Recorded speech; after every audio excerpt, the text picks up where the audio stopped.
রাজনীতি চাই, বীর সাহেব কর্ম নাই, সারা বাংলায় শুনতে পাই, বীর সাহেব কর্ম নাই, চলছে মার্কা হাত পাখা, আবার বলো হাত পাখা, সংসদে হাত পাখা, সারা বাংলায় হাত পাখা। নারায়ে তাকবীর। আমি তোমাদের সামনে আয়াত শরীফ তেলাওয়াত করেছি। আল্লাহ বলেছেন জিহাদ করো করার মতো। এখানে আমাদের কার্যক্রম যদি করার মতো করতে পারি, আমার তো মন বলছে বাতিল কখনোই বাংলার জমিনে মাথা উঁচু করে দাঁড়াতে পারবে না, সাহস পাবে না। ওরা বাংলার জমিনের মধ্যে সেই মাথা নিচু করেই থাকতে হবে ইনশাআল্লাহ তোমাদের তৎপরতায়। সেই হিসাবে আমি তোমাদেরকে বলবো যে আজকে দেখছো যে কত মায়ের কোল খালি হয়ে গেল। এই মায়ের কোল খালি করার রাজনীতি বাংলার মানুষ আর দেখতে চায় না।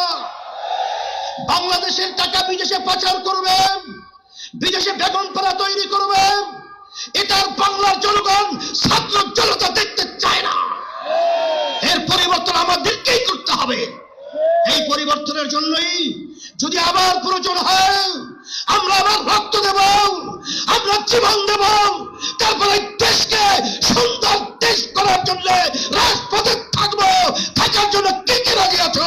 নারায়ে তাকবীর, আল্লাহু আকবার, জনগণ করতে।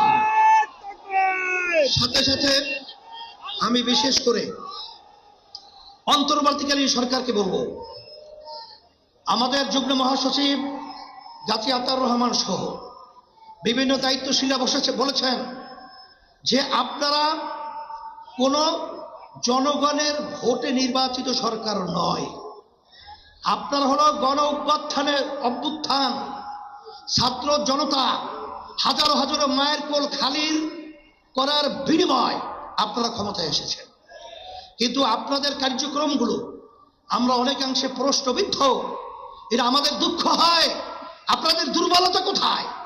কে কি বলবে তা জানি না। যারা নাকি নির্বাচনের জন্য অস্থির হয়ে গেছে, পিআর নির্বাচন পছন্দ করছেন না, আমি বলবো এখন বাংলাদেশের মানুষ সজাগ হয়ে গেছে। আপনারা জরিপ করে দেখেন, আপনারা তো মনে করেন আপনারা অনেক তাল গাছ হয়েছেন। আসলে আপনাদের মায়ের পায়ের নিচে মাটি নেই, মাটি কিন্তু সরে গেছে। এখন এই বাংলাদেশের মধ্যে আর এই চাঁদাবাজদেরকে, এই যারা নাকি জায়গা দখলকারীদেরকে, খুনিদেরকে, গুমিদেরকে বাংলাদেশের মানুষ দেখতে চায় না। পরিবর্তন করতে হবে, সুন্দর পরিবেশ তৈরির জন্য আমাদেরকে কাজ করতে হবে। এই জন্যে আমি বিশেষ করে বলবো, যারা নাকি হাজার হাজার মায়ের কোল খালি করেছে,